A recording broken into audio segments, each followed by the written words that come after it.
Assalamu alaikum wa rahmatullahi wa barakatuh. Welcome back to the Arabic Essentials course, and today inshallah I have lesson number 4 for you, and it is going to be about prepositions.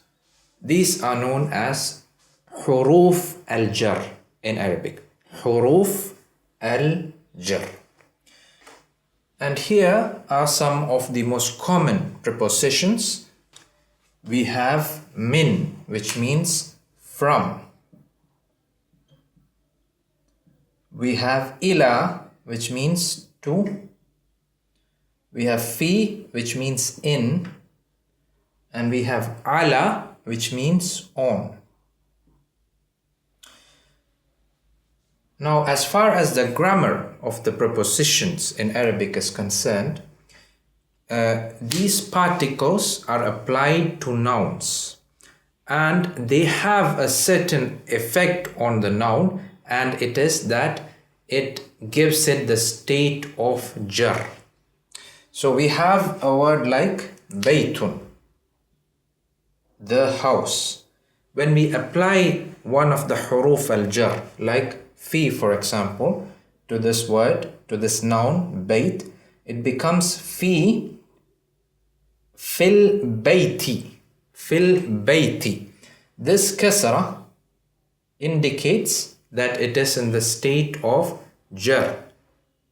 These are the grammatical states in Arabic. We have the state of rafa, which is usually indicated by the dhamma. We have the state of nasab, which is by default indicated by fatha. And we have the state of jar, which is indicated by kasra.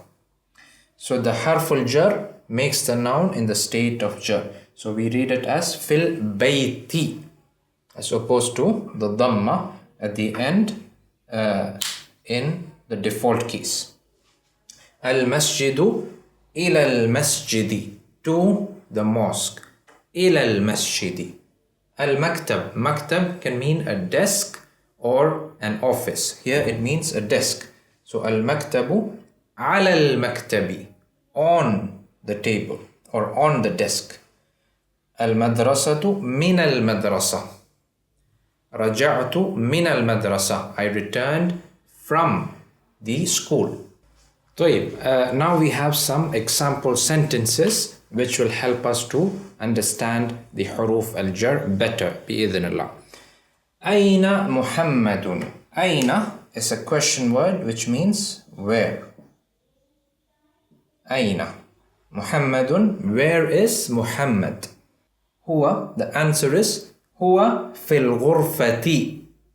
Huwa means he, fi in, and al ghurfa means a room. So because of the harful jar, we give the kasra to the noun al ghurfa. So it becomes Huwa fil ghurfati, he is in the room. Wa ayna Aminatu, and where is Amina? Hiya fil matbakhi. She is in the kitchen. Here is she.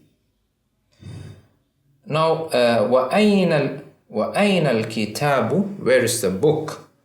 هُوَ عَلَى الْمَكْتَبِ. هُوَ can mean he or it as well. So in this case, it is it.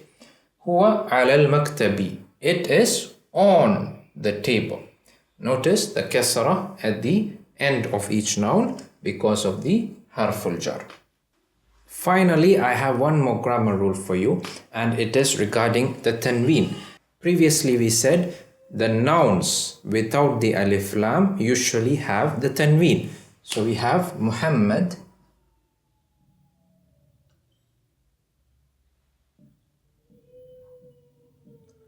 which ends with the tanween because it does not have an alif lam. Muhammadun, Zaydun, Khalidun.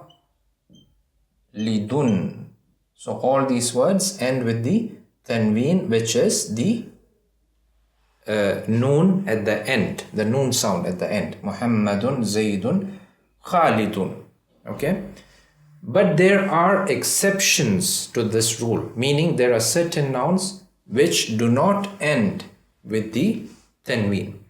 There are several categories of these words, and these are collectively known as al-mamnu'u min as-sarf.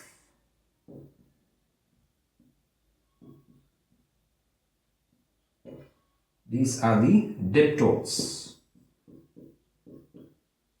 The mamnu' min as-sarf does not take the tanween. And as I said, there are several categories of words which belong to mamnu' min as-sarf. One of these categories are female names.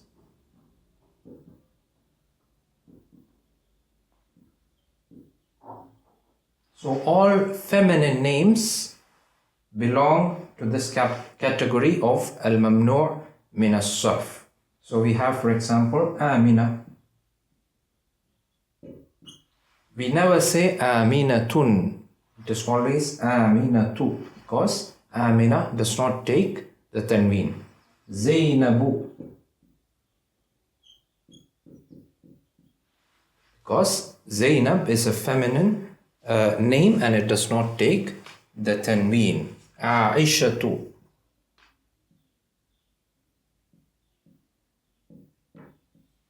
It does not take the tanween. So that's all for today, and inshallah I will see you in the next lesson. And don't forget to join the Telegram group, because I will be sharing additional vocabulary for each lesson. Assalamu alaikum wa rahmatullahi wa barakatuh.